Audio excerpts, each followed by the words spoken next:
वो कौम के जवानों को मुस्तकबिल बनाता है और लोगों को एक फर्द से एक कौम में तब्दील करता है।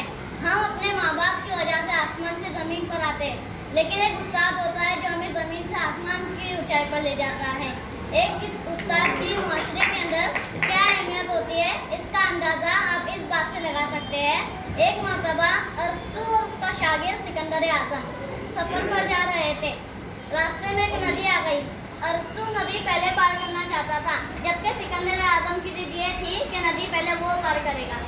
जब अरस्तू ने अपने शागिर्द की बात मान ली और उसे आगे जाने का मौका दिया।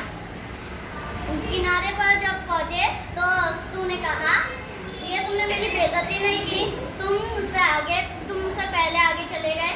तो सिकंदर आज़म ने जवाब दिया कि जनाब, मुझे नहीं पता था ये नदी कितनी गहरी है और इसमें क्या खतरा है। अगर इसमें कुछ खतरा होता तो पहले मैं उसका सामना करता, मैं मर भी जाता तो कोई बात नहीं। एक अरस्तू 1000 सिकंदर आज़म पैदा कर सकता है, लेकिन एक सिकंदर आज़म एक भी अरस्तू पैदा नहीं कर सकता। तो उस्ताद ही होता है जो एक माशरे उस्ताद ही होता है जो एक अफराद को कौम माशरे को खड़ा करता है, उसकी तरक्की का ज़ामिन बनता है। तो हम पैसों से टीचर का टाइम खरीद सकते, उसके लेक्चर सुन सकते, लेकिन उसकी दुआएं नहीं ले सकते। उसके दिल से दुआ तभी निकलेंगी जब उसका शागिर्द दिल से उसकी इज्जत करेगा, उसका एहतराम करेगा और वैसा ही एहतराम करेगा जैसा वो अपने माँ बाप का करता है।